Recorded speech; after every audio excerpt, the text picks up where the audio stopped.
Job Hunting 101. Providing you with the tools you need in your job search. Career fairs, resume writing, job banks, veteran programs.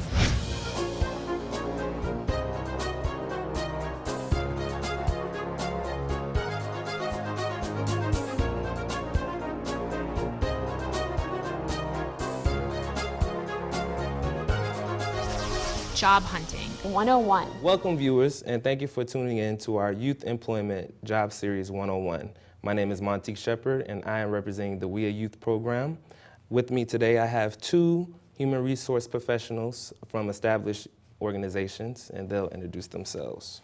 Hello, my name is Joel Howell with PricewaterhouseCoopers. I'm a senior HR manager at the establishment. Our business is really pretty much professional services, and what we do is a mixture of audit, consulting, tax, and a variety of other professional services, things that we do. I'm Freddie Barton. I'm Director of Economic Development for the Corporation to Develop Communities of Tampa. We provide job placement, job training assistance, as well as holistic services for residents of the East Tampa and surrounding communities, including home buyer education, foreclosure mitigation, and youth advocacy services. Well, I first want to say thank you, gentlemen, for being here and joining us today. Happy to be here. All right, thank you. The first topic I want to talk about is youth barriers. As we know, dealing with youth ages 16 to 21, they have multiple barriers to overcome, some being young parents, some being high school dropouts, some not having transportation, some being homeless. What are some of the ways that you would recommend the best way to overcome some of the barriers to find employment for these particular youth? One of the things that we do with our organization is we actually reach out to the youth, usually around the age range of 16 to 21, and let them know that your past doesn't define your present or your future. We're big on mentoring, and we let them know that the people that are in the positions that we're in right now, some of us may have had barriers, some of us may have had obstacles, and we've been able to overcome those as well. Understanding and knowing that sometimes the youth have barriers that are out of their control. It's their family dynamic, it's their home dynamic. So that mentoring piece is very crucial and critical. We also place, of course, the obvious focus on education, whether it's moving into college or moving into vocational certification, understanding and letting the candidates know, the youth candidates know that you have to do more than just the norm. You have to do more than just show up to class and finish high school. The days of making it right now with just a high school diploma, those are long gone. So making sure that the candidates know that you have to push forward, you have to move forward, and there's no one that's going to do it for you anymore. That's just really critical, and it's building that accountability within them. We assist them, of course, with job placement, job training assistance to do the work readiness, the job readiness skills, but it's really critical for us to do the mentoring piece so that they understand that it's on you to make sure that you succeed. All right. I do everything he says. Show's over. We can go home. Well, no, really, he did touch on a couple of key things, and one thing that I think makes the most sense to me, and what I would tell, what I've in my past experience in working with youth, is no more excuses. You can't. Things have happened, situations have happened, but you're the only one that's going to keep you there. So what you need to do is move forward, get beyond what society is going to label you as, get beyond what happened to you 5, 10 years ago. Push forward. The primary thing that people cannot take away from you is the knowledge you gain. There are multiple programs. He just mentioned a number of programs that his organization does. Research. Go out there, do those programs. Do things that make sense. So if you live in Brandon and all of your friends are over at university and you don't have transportation, does it make sense for you to get a job over at university? No, it makes more sense to get a job in Brandon. So do things sensibly, do things that make sense, and then you'll be successful in overcoming those barriers. I 100% agree with you. With working in the youth department, a lot of the youth don't know what to expect on an interview. Tell me some of the things that you look for when you're looking to hire someone at your establishments.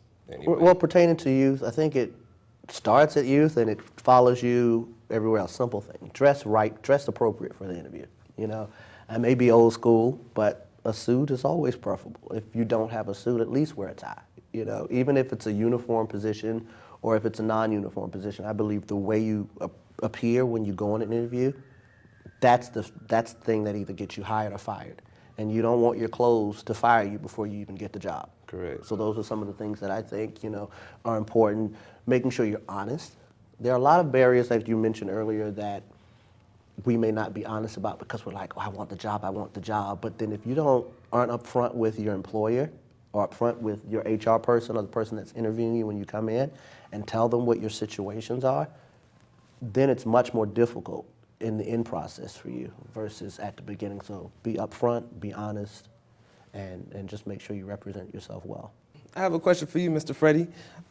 Usually we have a couple of youth, they come into the program and they're unfamiliar about or unaware about resumes. When you're looking at a resume, what is it that you're really looking at before you determine if you want to hire this candidate? Well, and we teach this to various candidates, but I look for the person that's trying to stand out within 30 seconds. Because the market is the way it is right now, the market is just saturated and inundated with so many people that are out there looking for work that your resume has to stand out. When I'm looking for someone, and particularly with youth, we're looking at entry-level positions, I know that I'm not going to see all the accolades and all the credentials in the world, but I'm looking for someone that has development potential. I'm looking for someone that does understand the difference between a chronological or a functional resume, that has some sort of organization to them. There are plenty of templates that are out there.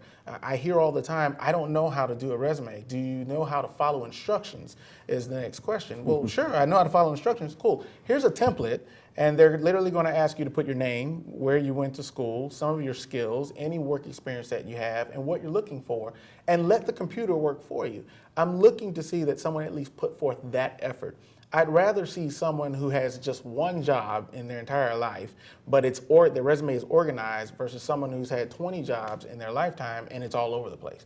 So I'm looking for someone who is actually taking the time to organize and put that resume together.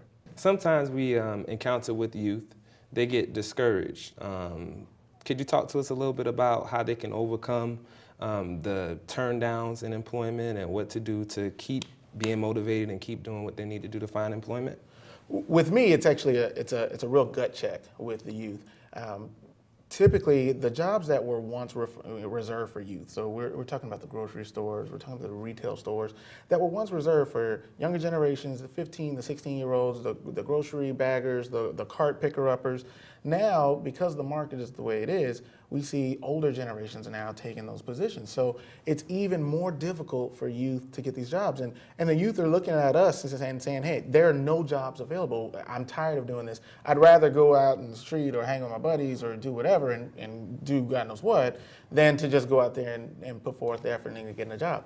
And these are the same youth that in their eyes are still saying, I need some help. I need somebody to help me. So we let them know that, look, you're not going to land the perfect dream job your first time out.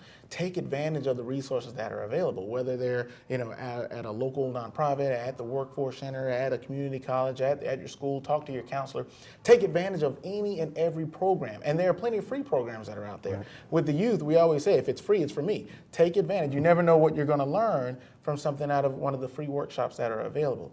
Know and understand that only you can make it. Only you can take yourself to another level. And it's literally getting them to that point where they understand, yes, I can do it. Something as simple as soon as they finish their resume, we show them, this is what you came with, this is what you have now. And then we keep a running job bank of all the successful job placements that we've had. Well, you said you only have worked one job, you only worked for it for 6 months, and you don't understand if you're getting a job. Here's a similar resume. We, of course, cover out the name. Here's a similar resume, someone who had the exact same experience. They're working right now. They did it, you can do it too. Right. So it's making it an evil level playing ground for these youth. You really, it's a gut check. It's letting them know nothing is given to you anymore. You've got to want it, you've got to want it and want it in order to be successful. And I like what he says about the gut check, because I believe that everything happens for a reason. So one no puts you closer to that yes.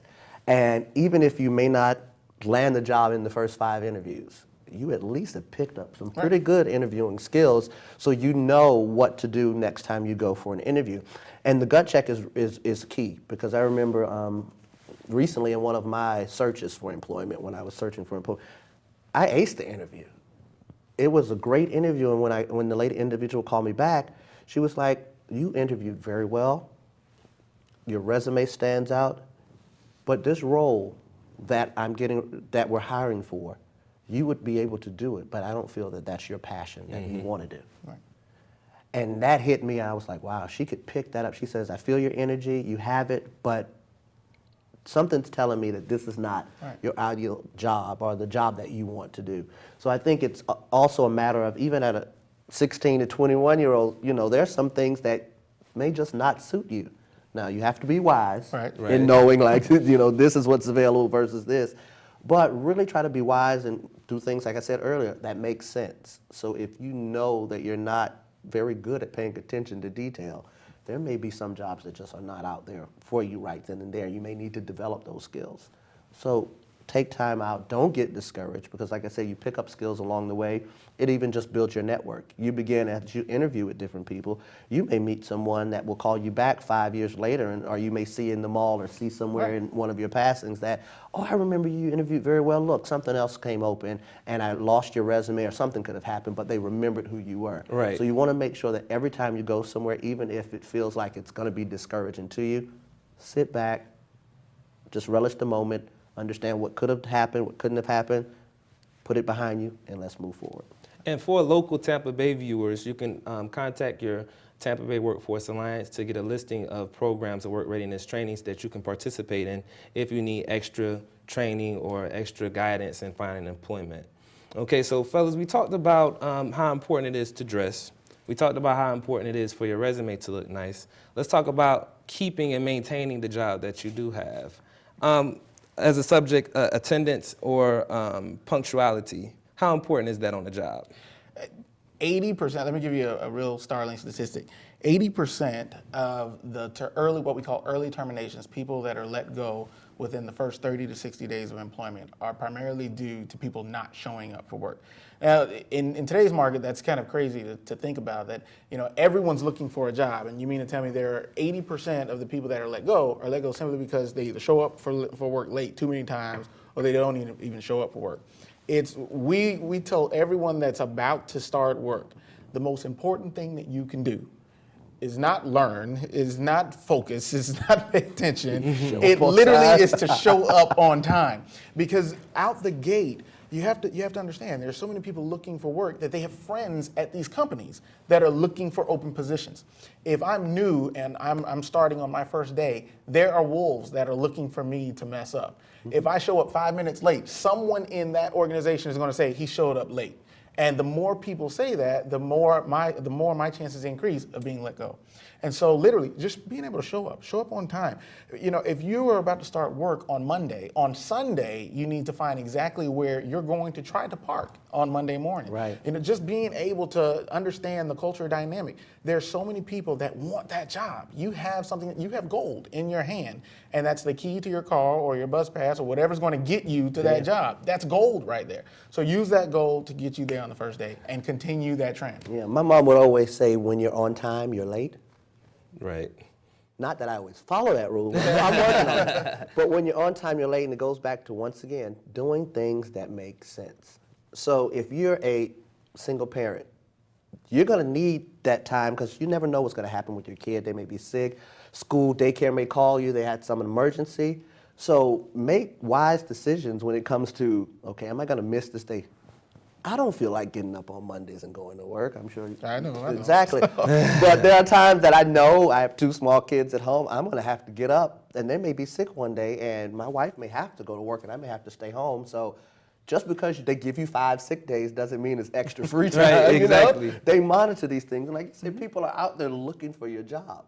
They're actually looking to say, okay, either I have a friend that can get this, or it's the promotion that I wanted, and how dare they hire someone out from the outside to come in, or they may just not like you just because. Just not to like you know? you. Right. So you have to be wise in that decision. Attendance is very important, because a lot of things happen before you get to work. Right. They happen after you get to work. They happen during work. And if you're just coming in there flying by, I mean, okay, I must admit, I used to do it too. Drive to the car, and they caught me one time because I'm like flying into work, and instead of parking, I push the car at the end, run out, punch in, and then go park the car. And it's like, you can't do that. Right. And I'm like, but I'm here on time. No, being here on time means in your seat, making sure that you're, and I don't take it for granted anymore because I've been there. You move forward, and it just gives you enough time to come into work, understand what's going on, making sure you're not flustered and thinking about all the other stuff that has happened on the way with you trying to get to work. you can actually perform a lot better. So I think attendance is definitely important. Yeah, and then and to add to that, communication is crucial too. Yep. If you know that you're going to be late, if you know you're going to be out, notify someone ahead of time. Walking in the door and saying, "Oh, I was late. It was too much traffic, or I had to take my child to the daycare, or I had to do something, or I pay a bill." Walking in the door and explaining that is too late at that point. Yep. Because at that point, everyone there is watching you walk in late. Notifying someone ahead of time will save you a lot of drama in the end. Okay. So to recap on our conversation, we talked about the attendance. It's very important to be at work every day on time. Punctuality, there are people watching you.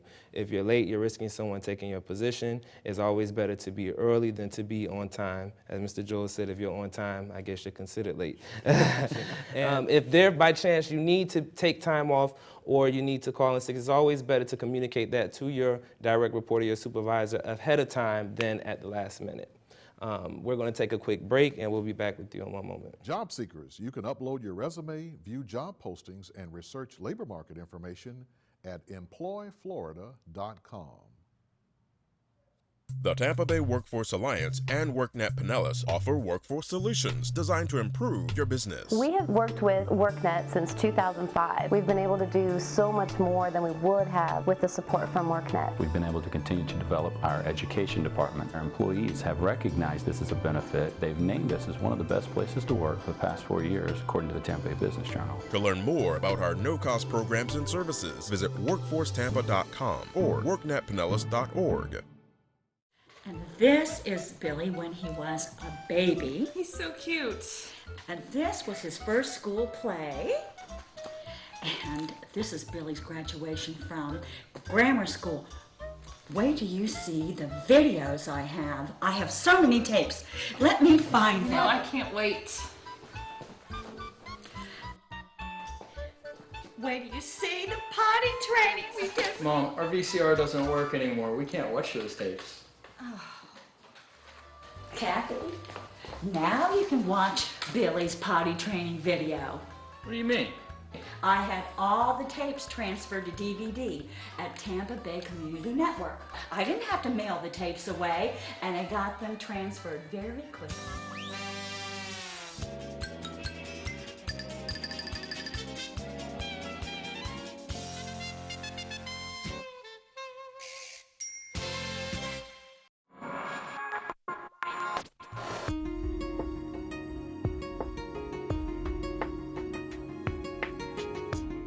Welcome and thank you for tuning back into Youth Employment Job Hunting One-on-One series. We're going to continue talking about a couple of topics. One topic in particular that we want to talk about pertaining to youth is youth who have barriers such as high school dropout or ex-offenders. I'll speak with Mr. Freddie regarding the ex-offenders because with the CDC he works hands-on with people who have barriers of just coming out from being incarcerated. Mr. Freddie, what kind of advice can you give them regarding finding employment and how to approach addressing the issue of their past? 2 words: move forward. One of the most common comments that we get walking in our doors, especially with youth, is usually, "I messed up. No one's going to give me another shot." Every time I go somewhere, they're always talking about what I've done. And what we do is we tell them, move forward. And for some of the youth, they need to understand that your past doesn't necessarily have to follow you all the way throughout. Right. If you've committed, a crime, now we're not talking about anything really serious, but sometimes as a juvenile, as soon as you turn 18, you're now entering adult life, and some of those offenses can not necessarily go away, but they can be hidden from certain views. And we actually teach them about that, and we let them know that, look, yes, you may have made a bonehead. Everyone makes bonehead mistakes, in their life, no matter who you are. So move forward. Understand, how do I take my past and put it in a little box and say, I'll never open this box again? What do I have to do to move forward? We let them know that we have youth that are ages 18 to 21 and they've committed adult crimes, and they're saying, how am I going to move forward? The first thing that you have to do is understand that the things that you used to do, you can no longer do anymore. The people that you used to hang around, you cannot hang around them anymore. The things that you used to think, you cannot think that anymore. And again, going back to the first thing, the gut check. You do have a background. You've done some things that you regret. We understand that, and I'm glad that you're moving forward. know that it's going to take a lot of work now. You may not be able to jump right into the banking industry after you just robbed somebody a year ago. Right. You know, you may have to warm yourself up. You know, maybe take a job at a restaurant and work at the cash register for a while and show them that you're accountable.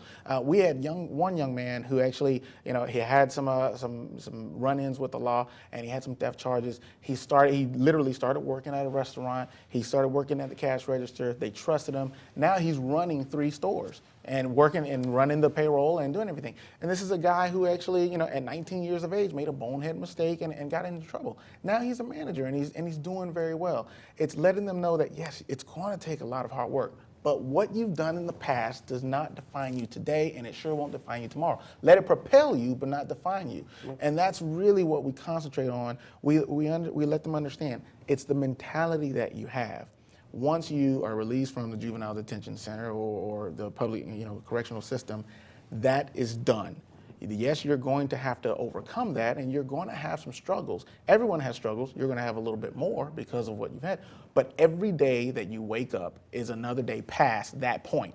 Move forward. That's the best advice that we can give. I also, while doing the CEO work readiness training in our WIA youth department, I also advise to some of the candidates pertaining to ex-offenders to write out a speech or spill of how you're going to explain it, because there is a process to communicate it to the supervisor or the hiring manager of what happened and how it affected you and how you've overcome and bettered yourself from the incident. Right. Mr. Joe, I want to speak to you about how do you address high school dropouts as far as looking for employment?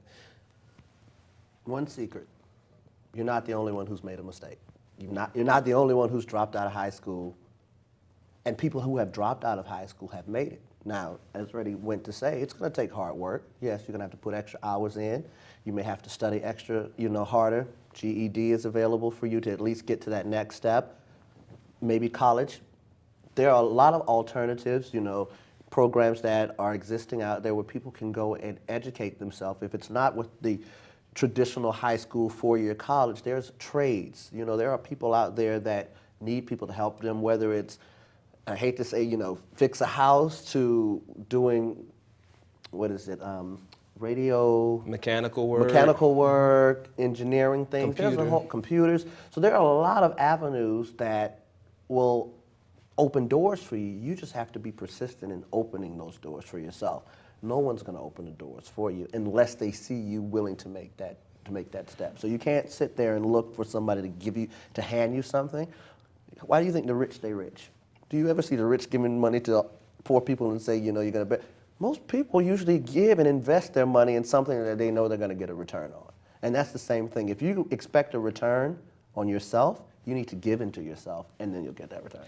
Right, and to piggyback on that, we let them know that that high school diploma or that GED, that's your first ticket. That's, it's not, we see people all the time that said, well, I just didn't finish. I had a child, or I got into trouble, or school just wasn't for me.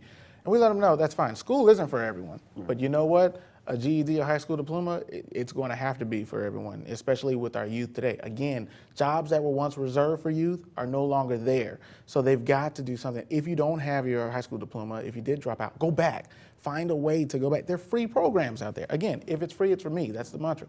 So take advantage of the programs. Get that GED, get that high school diploma. If you feel that college is not for you, as Joel said, there are vocational schools, short-term training. Some people say, and unfortunately, some of our youth are now the leaders of the family. They're the parents are looking to them because the parents made mistakes, and they're saying, well, I can't go get this job, which they can.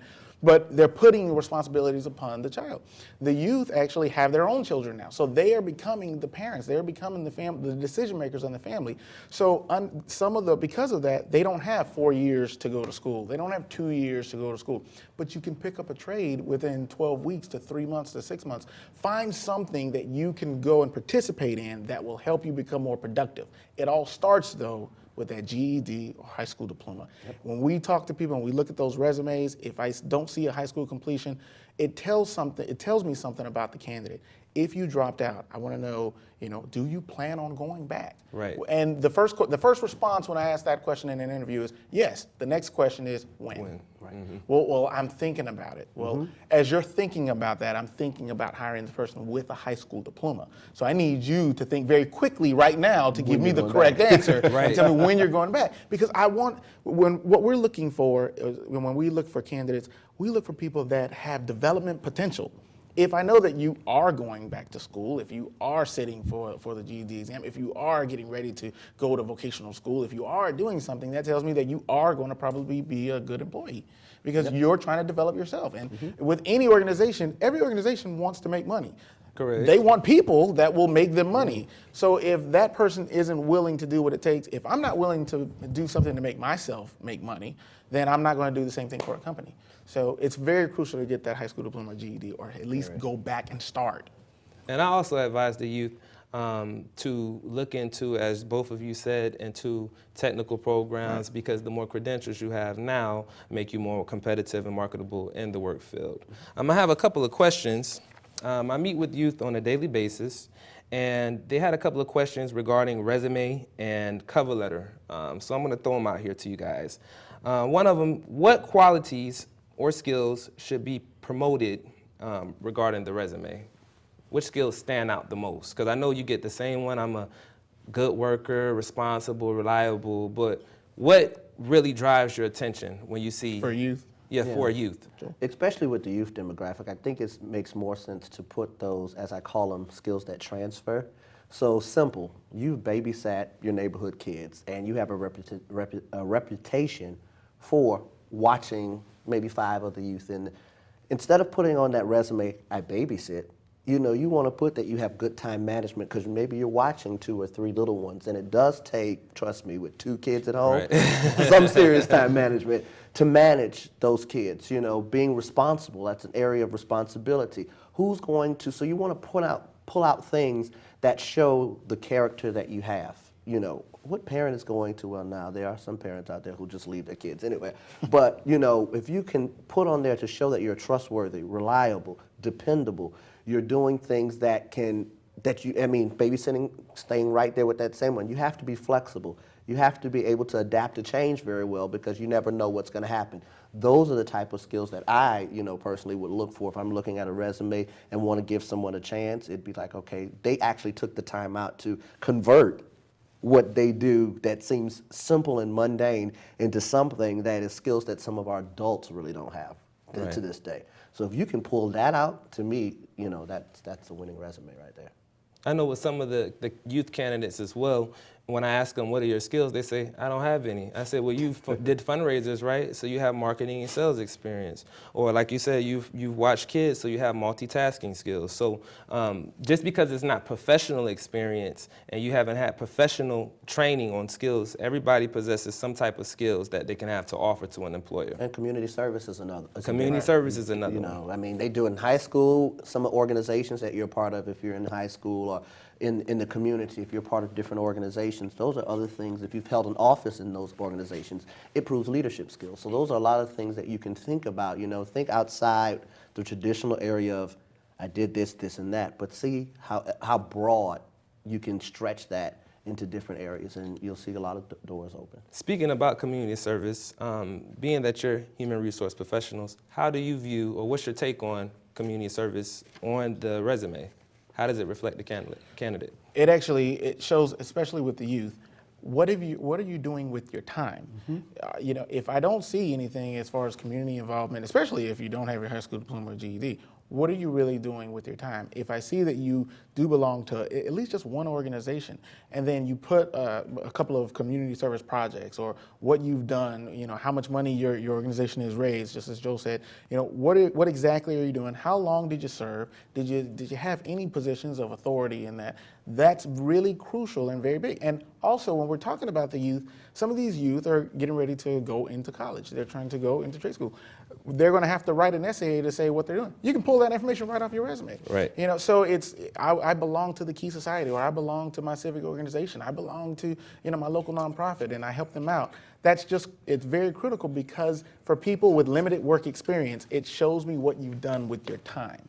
And to me, it also shows that you're just not concerned about yourself, but you're concerned about others. And to me, that translates into you're not going to be that type of employee that tries to hog everything or put people under the bus and do just wrong stuff at work.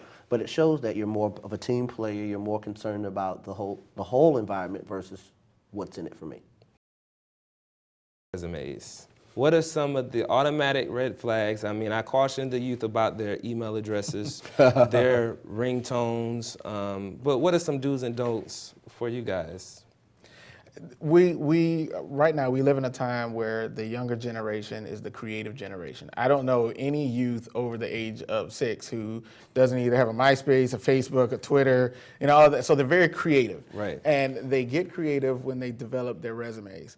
And all the different fonts and the styles and the colors, that doesn't do well. It doesn't bode well in the job search. So it's making something that's still professional, that's neat, that's organized, that's structured. That's a big do. As creative as you want to be, that's actually helping you in a negative way when we're talking about looking at resumes. Yeah, and there are boundaries, and one thing that you did mention is especially the email address. I don't want to see something. For sake of TV, I won't put it up there. But you don't want to see these club names, Candy Apple 2012, Boss Hall on a resume, especially if you're trying to go somewhere that's professional, or even something that, to me, an email name or represents you. Right. So if you want that identity stuck with you, and you think that's okay, then by all means, I wish you the best of luck in your job search. But you definitely want to be sensible when you put your email address on there. Especially, I think it makes more sense to me, if you want someone to remember who you are, why don't you just use your name as your email address? And that way it's easier for them to contact you or to think about, oh, wait a minute, his email address is his name, send him a quick note, the job is his. So I definitely think you need to be cautious about that. You definitely need to be aware of the size. You don't want something that's too big, and you don't want something that's too small. Okay. And 2 words, spell check. Oh, yeah. Spell check. It's on the computer. It's free. It's free. So use it. It's just very important. It's for me. Exactly. That's spell right. check. And punctuation. Okay. Don't have run-on sentences. Make sure everything is formatted right. Freddie said it earlier. There are templates out there. You really can't. If you mess up a template, that shows me that you're going to mess up the job, because it's formatted for you. Everything is lined up. Save it. Spell check it, make sure you put the punctuation, and make sure it's clean. Don't have it wrinkled, fold it with creases in it, put it on a nice, if it's white paper. I mean, if you can't go out to the store and get a nice heavy paper, just put it on a plain white piece of paper, but make sure it's clean and neat. So resumes need to be neat, email addresses need to be professional, it needs to be clear and concise, and then there needs to be no misspelled errors on your resume to get the best chances of getting whatever job that you're applying for. One other thing I want to talk about is how far, because I talk to a lot of the youth who are trying to get in certain establishments, and one thing I always say, hey, go volunteer. How far does volunteer get with you guys as far as getting someone in the door for employment? So there's 2 ways. Internships. So we do at my company internships, paid and volunteer. And I think it goes to show once again that it's more about it's developing you, so you're doing something productive with your time. 2, it gives that employer, or potential employer, an opportunity to see how you work. So it's like they're getting a free service from you, and you're getting a chance to interview in the capacity of where you want to work. So to me, I think it's a win-win situation. If you come in and say, look, I want to just offer some time, and even if it's not saying working at the company, you may meet someone that has a key role in the company that you really just want to invest time, that wants to spend time with you. To me, that says a lot. I have a young gentleman that, and it goes back to what you're saying, the family looked to him. He was the first in his family to go to college, and he was the youngest of all his siblings. He's graduated from college, and he wanted to get into the banking industry. Schooling wasn't all that, his forte, but he finished school, and he was very persistent. And so what I've done is I meet with him once a month. I may not have a job to offer him, but I have experience that can help him land a job. And I have a network that if I introduce him to someone else, he may be able to get that job. And so he wanted to go in banking, and it's been about 2 years. And he finally actually landed a job in banking just because of that connection. So spending time with that person, you know, it's a shame that we don't have a lot of mentors these days and sponsors that are really going to take that opportunity. But sometimes it calls for persistence and being kind of aggravating in a way that's professional but really serious about, look, this is what I want. I need someone to help me get there. And if you do that, whether it's, like I said, if it's in an internship, if it's being a volunteer, if it's being, you know, a mentee, that can go a long way for you. Cool. Just to add to it, volunteering does one critical thing. It lets someone know that you are willing to do what it takes for free to invest your time. Again, going back to the community service, what are you doing with your time? Right. By volunteering, you're showing the employer, you're showing, you know, the school representative, you're showing anyone that's looking at that, you know, I'm the kind of person that if I have to stay late, I'll stay late. If I have to come in early, I'll come in early. If I have to help somebody out, I'll help someone out, because I'm doing it right now. No one's paying me to do this. I'm doing this on my own. I'm doing this out of my own goodwill. I'm doing this to develop myself. I'm volunteering. It's free. I'm just doing it out in the open. That's a critical key quality, because if you're willing to do that now and you're not being paid, once you have a paying job and there needs, can anyone stay late? Can anyone help me? You're used to that volunteering mentality. You're used to giving up your time. So, and employers are looking for that. Of course, employers are looking for the maximum value. Right. So if I know that someone is used to volunteering, I can look to that person to probably help somebody else out. And I can hear people now on the other side of the TV, I'm not working for free. I'm not, you know, and it's like, well, what are you doing now? You're not doing anything. So the thing is, one thing I said earlier is that the knowledge that you gain, no one can take away from you. Right. So even if you are volunteering for free, you're getting free development for yourself, which you can put on your resume. For a person who says, I don't have any skills, you put that effort of volunteering, these are the things that I did when I volunteered, on your resume. And that's also an opportunity for you to seek advancement. And 9 times out of 10, when you're volunteering with an organization, you're getting the experience of how that organization runs. So you're going to be at an advantage as opposed to someone coming from the outside looking to apply for that same position that you're already doing, and you're with the people and you're in the environment. It kind of puts you ahead of the competition when you're looking for a job or employment. And it's a good point that you made there, because I know with our company, the first group of people that we usually hire are interns. Because we can teach anyone how to be an auditor. We can teach anyone how to consult. We can teach anyone how to do the technical. The one thing that's the hardest is to adapt people to our culture at work. And when I say culture, the lay of the land, how we act, how we conduct business, how we have meetings, that is priceless. So if we can get an intern that's actually good and knows the culture, that's the first person we're going to hire versus the person coming off the street. And speaking of interns, who has the upper advantage on internships at organizations? The youth. More companies are willing to give the youth the opportunity, or the chance rather, to work in the establishment either under an internship or a volunteer, as opposed to as you get older. So youth are usually more competitive in the internship arena when it comes to working with different organizations. How vital are references when you're applying for a position? With youth, references are critical. They're key. Again, how do I know that you're going to be a good employee? If you're 18 years, 19 years of age, I need someone to be able to vouch for you. If you don't have your high school diploma, or if you do have your high school diploma or GED, but no formal education beyond that, or no trade certification, even if I'm hiring you at an entry level, I need someone to be able to vouch for you. And again, going back to community service, going back to volunteering. If you're volunteering at a company, who better to give you a reference than an HR manager or a supervisor? Exactly. Who better to give you a reference than the manager at the local nonprofit or church or civic organization? Someone with clout in the community, someone with some stature, or someone with some experience within the community. You need that in today's market. You have to stay ahead of the curve. So understanding that volunteering, doing community service, reaching out to people, getting those good character references, that's going to help you, especially with some of the youth that we talk about that have the backgrounds, that have the barriers, that have all of the past, inconsistencies. Having someone to stand up for you to say they made a mistake, or they're a youth, they may only be 18 years of age, but I know that they are mature enough to work at this organization. It's crucial. Make sure that your references are appropriate, and sometimes references can either help you get the job or not help you get the job. So you want to make sure that if you're referencing someone on your application or resume, that they at least know about it and that they're going to vouch for you in a positive way and not a negative way. We're going to take a break and we'll be back in one moment. Employers, you can search candidate resumes and research labor market information at employflorida.com. The Tampa Bay Workforce Alliance and WorkNet Pinellas offer workforce solutions designed to improve your business.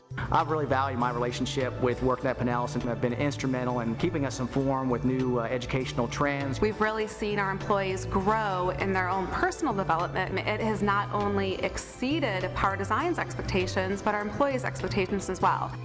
To learn more about our no-cost programs and services, visit workforcetampa.com or worknetpinellas.org. Tampa Bay Community Network, may I help you? Hello, I would like to produce a TV show on your planet. Great. Do I have to be a Tampa resident? No, you don't have to be from Tampa to take our video production training classes or to have a show on our channels. Really? Well, I'm from another planet. Is that okay? It's fine. Tampa Bay Community Network members come from Orlando, Valrico, Lakeland. They come from everywhere. Being from another planet is no problem. You're from our galaxy, right? Yes, I am. How do I get started? Sign up for orientation class. We have them twice a month and they are free. I'm in.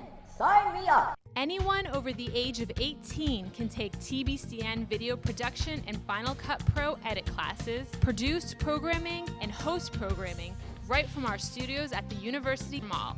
Call 813-977-5200 today and sign up for our next orientation class, no matter what planet you're from.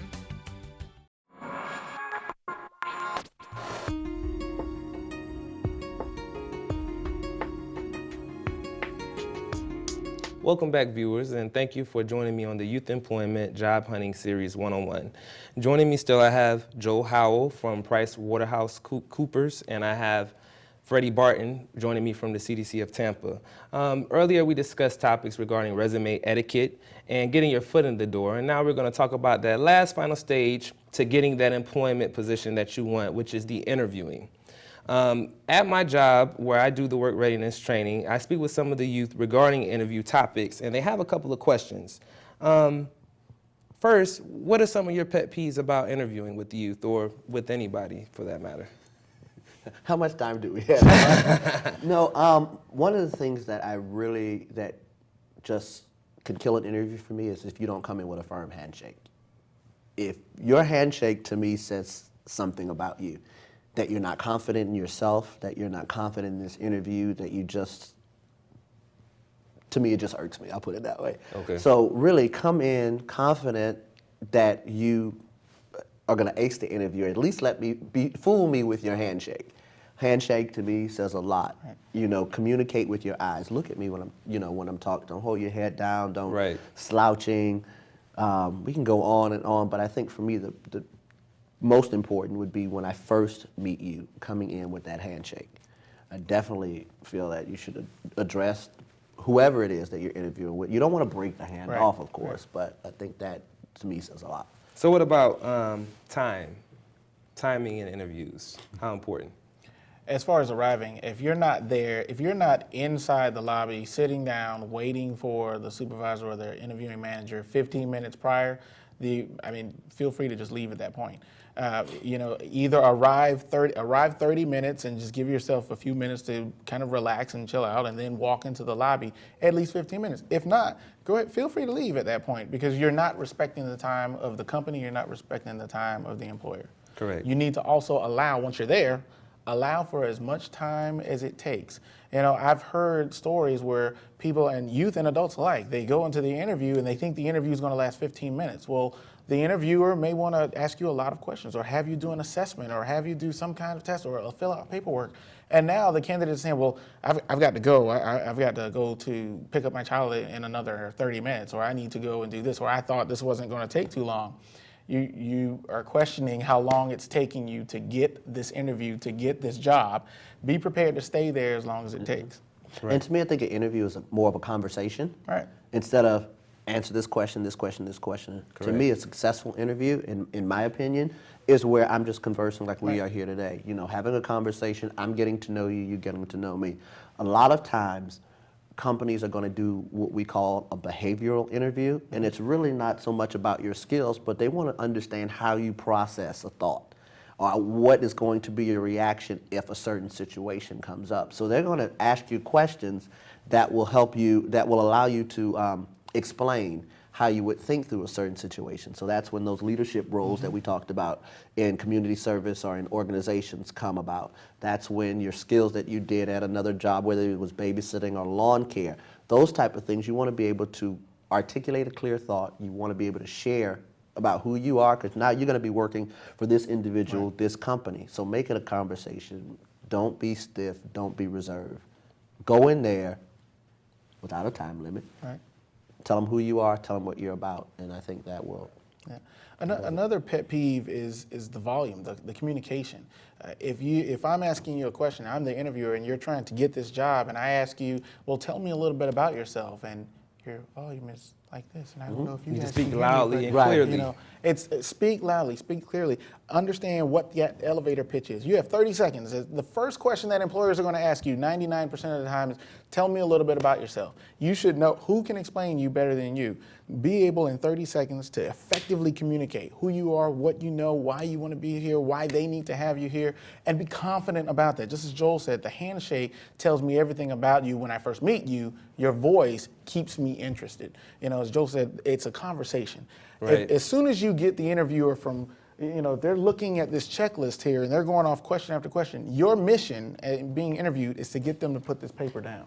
Exactly. As long as they're asking you, well, tell me about yourself. How long was your longest job? This, that, and the third. They're just checking you off. You're just candidate number 25683. Correct. But as soon as you start talking to them and getting into a conversation, and the less they're looking at the paper, the more they're looking at you. Now they're connecting with you. Now you're communicating. If they're still looking at the paper, you're not doing your job. Get them to put this paper down and start looking at you. Yeah. And I know with some of the youth, sometimes they get nervous when you ask them a question. So I tell them, go home, write it out. Write out what you're going to say, get your spiel together, almost like a script. And that way, when they ask you, tell me about yourself, you've said it over and over and over again, so you're not prepared with the right things to say that's going to get you the job. And the way that you can get them to put that paper down is connecting with them. Right. So what does that mean for you? It means before you go in for the interview, you have internet. If you don't have a computer at home, go to the library. Look up the company that you're interviewing with. Find out something that's going to let that individual know, this is a 16 or 17-year-old, and he knows this about my company that some of my adults don't know. Find that connection point. They'll put that paper down, and then they'll start sharing more stuff with you about the company. You'll make that connection, then it builds a lovely relationship, and you'll walk out the door feeling great and really feeling confident that you've gotten that job. Yeah, and something with youth and adults alike, everyone is terrified and scared of the chair. Of the chair. As soon as I sit down in the chair, I'm terrified, I'm scared. And the reason they're terrified is, what if I don't get the job? What if they don't like me? And we have to break that fear. Well, if you don't get that job, go look for another one. Right. You know, it's get out of that chair and go sit in another. one. This is not the only chair you will sit in for the rest of your life. And everybody doesn't have to like you. Right, right. And so literally get off that fear. Get that out of your head to understand that if I sit in this chair and I leave out and I never sit in that chair again, there's another chair waiting for me. Right. That's the best thing you can do. And I always tell them, you know, as far as the youth goes, practice makes perfect. Right. This may be your first interview, so of course I'm expecting for you to be nervous. After you do 20 or 30 of them, it'll come more natural. Right. And there's nothing wrong with going back. If you didn't get a job, some companies do it, some may not. Call them back and say, you know, thank you for interviewing with me. Want some feedback from you of what I could have done better to get that job. Some of them will be really impressed that you did that. Right. And will give you information that will help you in your next job interview. Okay. Another topic. We spoke briefly about it earlier, but dressing. I know with the youth, sometimes, as we spoke earlier, the youth can be very creative, and sometimes we get on interview days bright red suits or loud colors. What is the tone for interview attire when you're going on an interview? Well, I'll let the corporate guy first. Man, I wish we had a woman on this panel. I talked about guys being in suits and ties, but ladies, I don't want to smell you or see you before you come around the corner. And what I mean by that is don't let your perfume fumigate the whole lobby. Men too, cologne. Don't let it drown out the whole lobby. Hairstyles. You know, one of the things that we used to do at work, we used to have a running joke is we'd sit by and wait for this particular woman to come in the office because we knew her hair was going to be different every week. Never let your hair be the topic of conversation for Monday morning. You know, you want to be consistent. And when you're going for an interview, you really want to be as modest as possible. Right. So everything that we do has some effect. So yes, some of us have tattoos, have piercings. Wear something that covers them. You know, for guys, if you have a whole bunch, take them out for that interview because you may not be able to wear them at the workplace. Right. So you want to be able to, and it also goes into adapting into that culture. You know, once you get the job, that may be something that's required of you every day. So you want to make sure that, you know, what you wear represents who you are in a way that the company will appreciate. You don't want to have, you know, open-toed shoes that are too small or too big. Right. You want to make sure that your skirts are appropriate length. You know, you don't want to sneeze and everyone sees your business. But, you know, those things, you know, men, you want to make sure that your pants are at your waist. Your waist does not start down here. Your waist is up here. So you want to make sure you have a belt. If it has belt loops, that means the belt should be worn with those pants. Right. Whether, you know. Right. So those are just some of the things you want to make sure your shoes are polished. You know, simple stuff. Make sure you brush your hair. Make sure it doesn't look like you just got out of the bed and rolled into the interview. Properly groomed. You want to be properly groomed. You want to make sure that body odor, you know, take a bath. Right. Soap, water, all those things. So it's simple stuff, but those things can really make or break an interview. Yeah, and I want to touch on that in a sensitive light. We often, you know, I wasn't sensitive enough. Well, no. I want to talk, and it's crazy. I want to be sensitive, and then I want to come back and hit them hard. Hit them hard. Okay. You know, we're talking about youth, and you know, unfortunately, some youth, or most youth, that come through our doors, they say, "Look, I know how to dress. I've been beaten over the head that I need to have a great dark suit with a great tie with shoes. I don't have that. I don't have the money for that. What do I do? I don't have, you know, a great outfit or a great ensemble." So on the sensitive note, I tell them, do the best that you can. Right. If all you have is one pair of slacks and a polo shirt, and that's the best that you can do, you go in there and make sure that that is the best looking polo shirt and pair of slacks that you have and anyone has ever seen. Now, if you say that I have one shirt, I don't have a tie, that's fine. Make sure the shirt is ironed. Yes. Make sure that it's pressed. Make sure, you know, just simple things. Making sure that you actually unbutton that cuff and iron that cuff. Making sure that you're as polished as can be. Now, that's a sensitive nature. Okay. Now, you tell me that you don't have the money for you to buy a suit, for you to buy a nice pair of slacks and a shirt, but I am looking at the newest pair of Jordans that just came out, and I am really serious, and I'm harping on this because especially as a male, and I see our young men coming in the door of all ethnicities, you know, they come in, they've got the brand new pair that just came out. They tell me that they got in the line at 2 o'clock in the morning to wait for this shoe to get out. And that shoe costs $140, $150, $160. I tell them that is a great pair of shoes. You know, you can put those on Craigslist for $120 and buy you 2 or 3 great outfits to go not only to the interview but go to work. Because guess what? Even if you wear that same pair, those slacks and that shirt to the interview, now you've got to go to work. You can't wear those Jordans to work, but I tell you what, if you get you a nice, decent pair of shoes, slacks, and a couple of shirts, you'll be able to go to work consistently, and you'll be able to buy another pair of Jordans. More pairs. So it's just that is a very big pet peeve of mine. So sensitive, but hit them hard again. You got them. You know, if you've got the money for Jordans, you got the money for interview clothes. Right. Cell phones during the interview. What do you mean? Yeah. What do you mean cell phones? You mean they carry cell phones? No, leave them in the car. Yeah, exactly. That's it. Just leave them in the car. Cell phones, very inappropriate for an interview setting. Yeah. Right. Leave them in the car. If you took public transportation, turn them off. I've literally seen one guy take his battery out of his phone, because he said, you know, even if I have my phone turned off and if it's in my pocket, it'll turn back on if I hit it a certain way.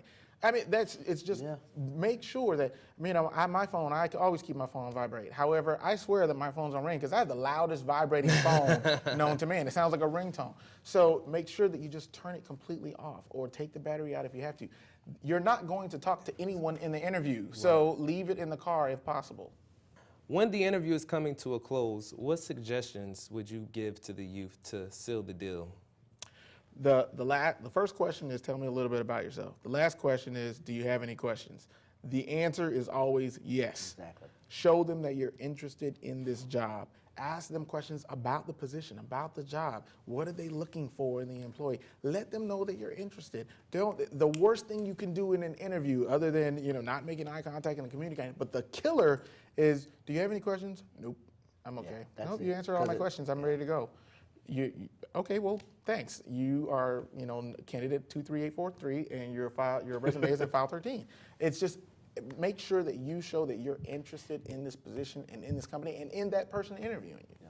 To wrap up our one-on-one session for youth employment, you want to first have your resume. Your resume needs to be clear of errors. Utilize your spell check on your computers, and be straight to the point, clear and concise on your resume. You also want to get your foot in the door by volunteering or doing internships or utilizing the externships that the company or organization may provide. Dressing is very important. You want to be professional as possible. Loud colors aren't very appropriate in the employment interviewing setting. Stick to dark tone colors when you're looking for the proper attire to wear for your interview. Find a job is a job in itself. I do have one other thing that I think we didn't touch on, and that's regarding the interview process. When I say interviewing, the interview doesn't stop once you leave the door. And what I mean by that is social media. Okay. So you definitely want to make sure, because some employers will go out, Facebook, MySpace, become your friend. You're thinking it's all fine and dandy, and then when they see the comments that are coming from you and the conversations that are going back and forth, that can also either help you or hurt you. So you want to make sure that your social identity is just as well as your personal identity that you relate in interviews. So I just want to make sure we touch on that. Research is critical. Making sure that you not only research the company, but research the position that you're looking for. Making sure that you know exactly where the interview is located. If you have an interview on Tuesday, drive out there or take the bus out there on Monday and do it during busy times so that you are allowing yourself time for traffic. You're allowing yourself time for anything that may happen. And making sure that you take this interview seriously. The one thing people don't understand is if you have an interview, you have what 10,000 other people do not have. So take it very seriously. This is an opportunity for you to better your life.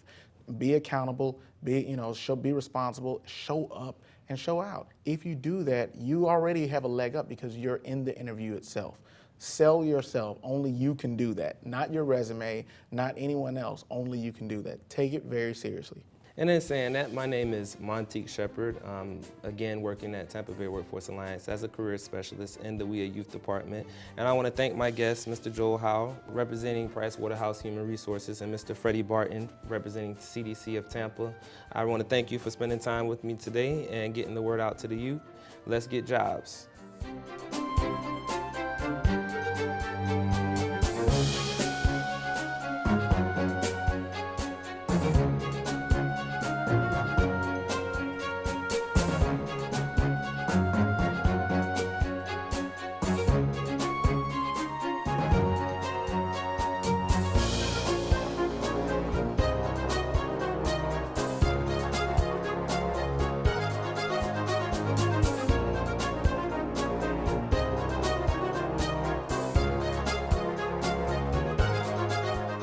You know, when I was younger, man, my brother was the one who really took care of me, man. Is that right? Hey, he'd wake me up in the morning, get me ready for school, take a shower, make me some breakfast. Where your brother at now?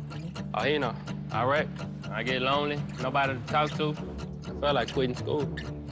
He looked at my dad in my eye, he told me, if not for me, do it for him. Give Josh and our class of '08 the boost they need to graduate. Join us at boostup.org.